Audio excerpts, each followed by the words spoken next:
Welcome to the Equipped Agronomy Podcast, where we bridge the gap between seeding equipment and agronomy.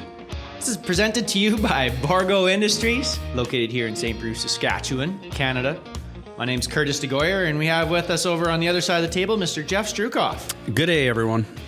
Hi, Jeff. Hi. It's been a while. We were just talking about this. Yeah, it's, we haven't done one since March, I don't believe. Well, it's time for season 2. This is our season 2 of the podcast. This is going to be interesting. We're not quite done harvest yet. Dangerously close to being done harvest. We're kind of in a holding pattern, waiting on some faba beans to do the right thing for us. But sitting down and talking across the table rather than yelling at each other from across the yard is going to be kind of different. And it's going to be a challenge, actually, not to have a foul mouth at all after combining forever. So, yeah. Just going to say you look, I'd like to say you look well rested. You look good with your handlebar. Oh yeah, still got the harvest handlebar. It's not officially coming off until harvest is completed. Yeah, so not done yet. I think I'd like to say you look well rested, but that would be incorrect. I think we're still probably in the harvest hangover. Yeah, not due to drinking. No, which is no. But you know what? In all honesty, it's been good to have a little bit of a break here and get caught up on a few things. It's usually a good sign when you're actually hauling grain to the elevator because we were forced to break one of my cardinal rules and put grain in a fertilizer bin. Trying to empty fertilizer bins out so that they can actually receive some fertilizer, which is coming here in the near future. So yeah. Well, yeah. I think today what we want to talk about, to your point of having a little bit of grain out there too, is kind of how the year went in general, and some of the things that we saw maybe this year. I think that's the best way to kind of ease into the season 2 here. Talk about some things we saw on the farm, some of the weather conditions, some of what the crop did, and I know it's going to be a little bit more specific to our area here in Northeast Saskatchewan, but then we could maybe highlight a few other things that we had seen or heard in other areas as well. So I honestly was wondering what we were going to talk about. People don't realize that I was actually hauling grain to the elevator this morning and you said, hey, we should record a podcast. So here we are. I had no idea what we were going to talk about, but that's actually a good starting point. Yeah, I thought so. Yeah, for sure. So look back on the year, 2024, what overall, I would say in general, started off very strong. We had some good moisture in May and into June. Crops were looking very good. And then sort of the tap turned off. We went through a monsoon season first. Yeah. We actually got a ton of rain in June, end of May and into June. Because I don't know if you can remember, actually, there were some wheat fields that we were spraying with herbicide where they were glistening in the dark because there was a lot of standing water at the time. But yeah, so I don't know what we actually received in June, but then after that, the tap turned off and it dried right up. So, well, how about I tell you? We've got our weather station data here. April 1st to May 31st. So call that seeding season. We had 3.7 inches of rain. Pretty respectable. Yeah, that's a good amount. We didn't have to stop too much, I don't think. It was fairly go, or did we have to stop a couple times? No, we had that one break right after, I think it was wheat trials. We had a little bit of a break, and then we went back at her and finished up. Actually, you know what we did have a break for very early on? At the end of April, we tried getting those faba beans in very early because we didn't want to be waiting late. And we got snowed on. Yeah, that's right. We had some guys up from Brazil that were up checking out some stuff, and they're like, we have to stop for snow? Well, we had a great deal of prototype stuff on the drill that we were using. Yeah. I don't know if you remember that, but then I think we seeded for 3 days before it snowed, and we only got the headlands done. Yeah. And then it snowed, turned white, and then when that went away, we finished doing the rest of the field, but yeah. Fabas. We're going to get back to those fabas here. We'll talk about them again, but... so we had 3.7, and then by the end of June, we were at 9.6, so almost 6 inches of rain in June. Mm-hmm. And then at the end of July, a total of, we were at just almost 11 inches, 10.8, so basically we only got just over an inch in all of July. And the other thing in July, not having a lot of moisture, after we had this big crop set up, we had a couple days, 3 days, had kind of that July 19th to 21st where we're over 30 degrees. Oh, yeah. And that one hurts a little bit for the flowering of canola, I would say, more than anything. And flower of any crop, I suppose, but canola can really take a. There was a few plants that blasted. Had some flower blossoms. Yeah. So at the end of the day, we kind of started off really well. Had some moisture. Crop set up to be a big crop in general in the Northeast, Sask here, northern Western Canada. And then kind of got dry. Crop, you could see it starting to suffer a little bit, which is always not the funnest thing to see as your crop kind of goes downhill. But then when it came to harvest, I don't know, cereals did pretty good, I would say. Actually, in general, everything did really good. It was really it was a pleasant surprise getting out there and getting some stuff off. But my wife works in the research end of things, and one of the things that they were doing one day was doing pod counts versus pod blasts. And a lot of the plants that they were counting had as many pods as were blasted off from early on. So I didn't really have high expectations for canola specifically. But then we actually took our very worst field of canola off first. And it kind of blew my mind, to be honest with you. Yeah. Like there was... What did you... Did 30, 35? It did 35. But all the water that comes off the roof of one of our manufacturing buildings, which is an 8.5 acre building, flows across that field. So there was about 15 acres that was actually missing out of that field. So to average 35 was pretty good. There was areas in the field that had to been doing north of 60. So that's good. And and then we kind of moved into the trials and did some other things like that. And it was a pleasant surprise, actually. Yeah.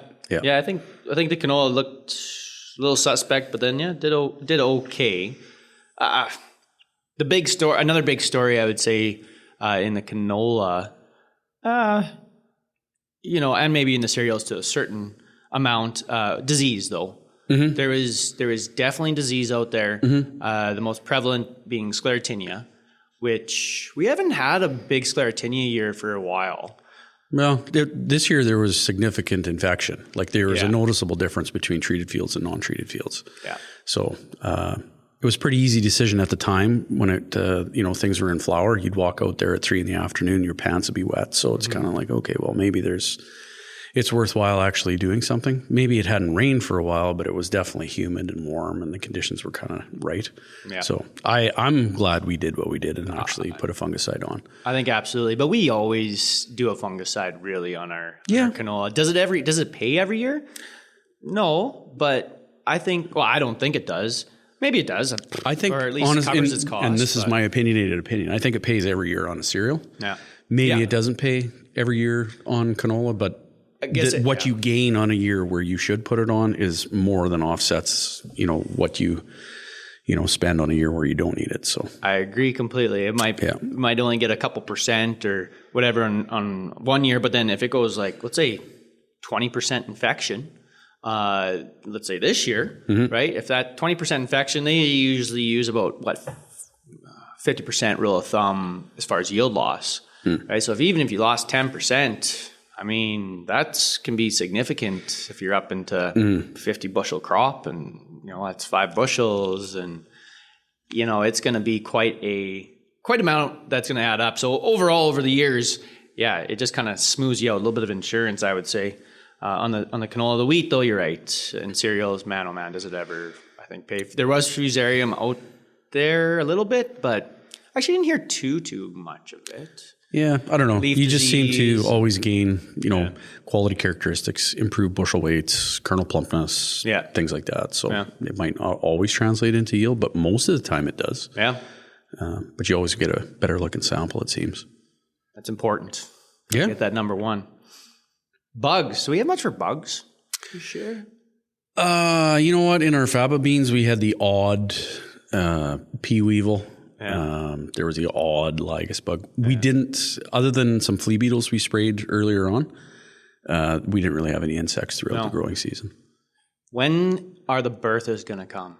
I thought it was going to be a Bertha year this year. They seem to go in cycles, and I thought, we're due. So does that mean next year? I don't know. Yeah, I really don't know.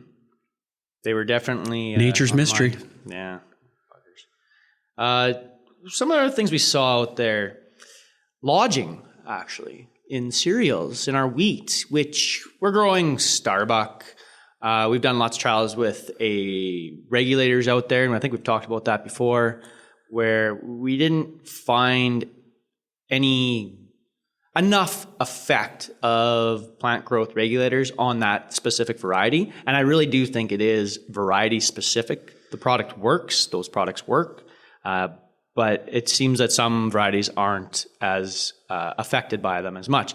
But this year, man, our Starbuck that usually stands pretty well. This is the third year we've been growing Starbuck, and I've never seen it actually go down like it did. So why? I don't know, man. I wish I knew. I really do. Good growing season at the start. Roots didn't have to go too far. Didn't set up too great. Maybe, just a small rooting system, then dried out. We hit our target plants per square foot. Yeah. Target plant rate. But it's not like we seeded too heavy and it got too spindly and went down on us. But the wheat did yield remarkably well. So like the heads were. It was a big crop. It was really good, actually. Yeah. To that point about seeding rates, and we're going to touch on that one, not today, but maybe on another episode. There was some neat stuff coming out of our seeding rate trials in the wheat even, and there was a difference in lodging this year. So yeah. Yeah. As soon as you seeded too heavy, it went down. It did. Yeah. It did. So that was, it could be a thing.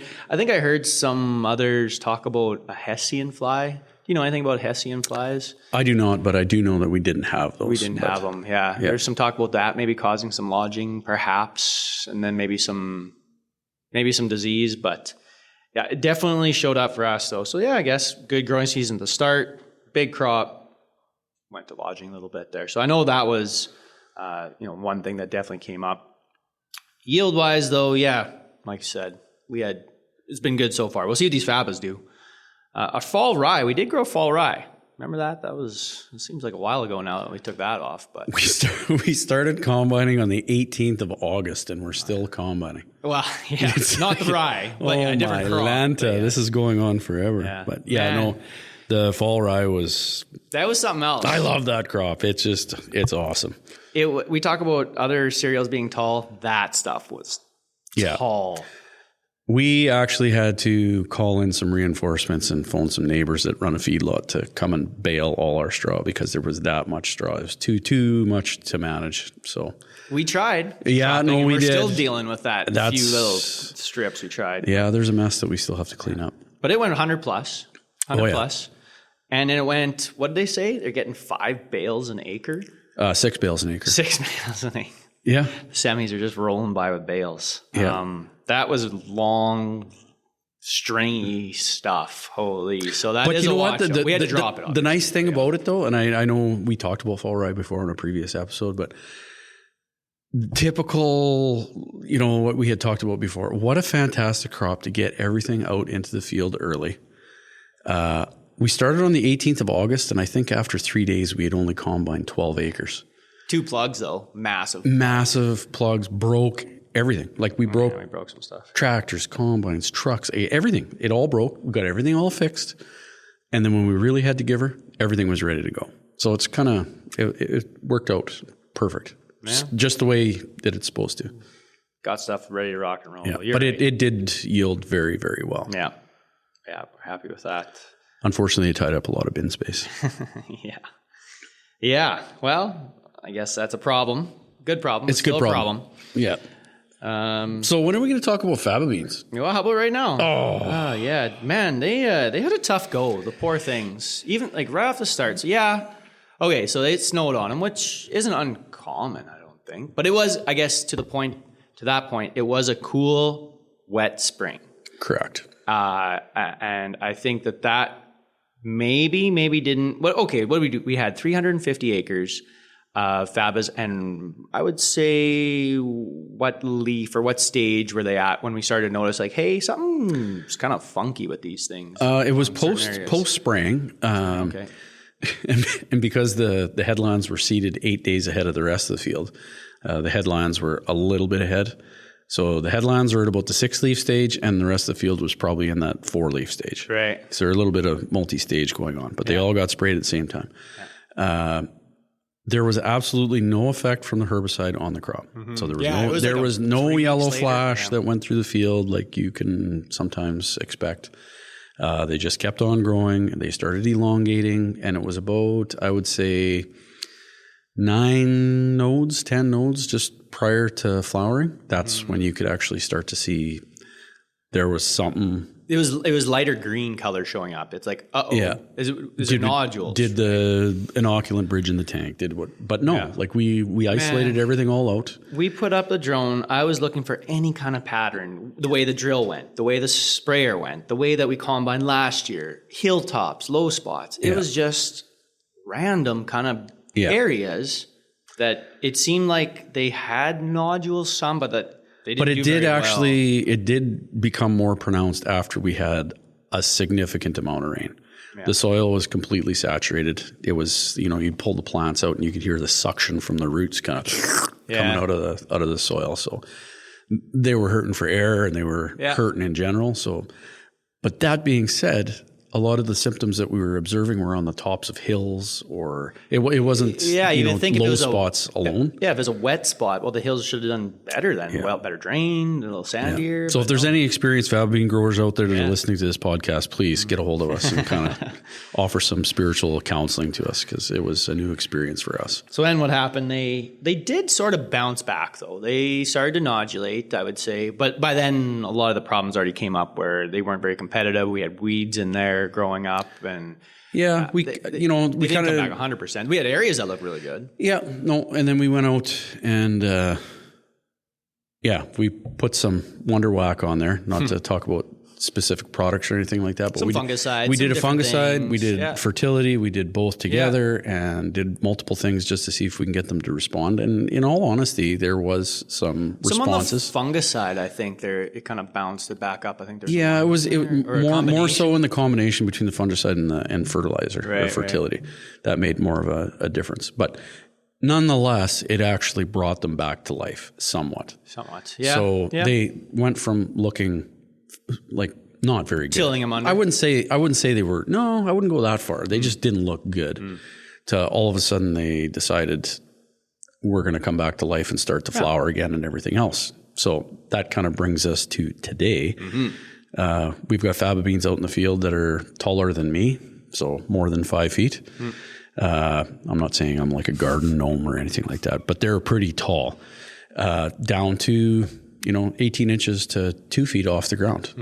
And they decided that they were going to flower at the base of the plant. Started regrowing from the bottom. Nice green pods on the bottom and dead ripe on the top 2/3 of the plant. So it's kind of a management nightmare at this point. The 20 acres we took off so far, it's kind of, there's some really ripe stuff, and then we got some green pods, so that'll be fun to sort through. But the good thing is I have patience. For those of you that don't know, Curtis does not have patience at all.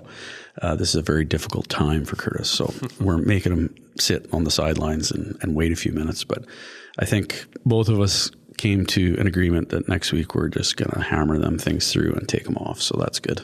Just like that. Yeah. Just like that. Well, that kind of wraps up our year so far, as what's happened, what's going on right now. What about in this whole podcast thing? What's our plan moving forward with it? What are we going to talk about this season? That's a really good question. The sky's the limit at this point. I think that there's going to be I think once we crunch the numbers on all the trials that we did this year, it'll actually bring up a lot of topics of discussion. We did some very interesting things with biologicals and cereals. We continued our deep phos trials. That's going to produce some interesting results, I think.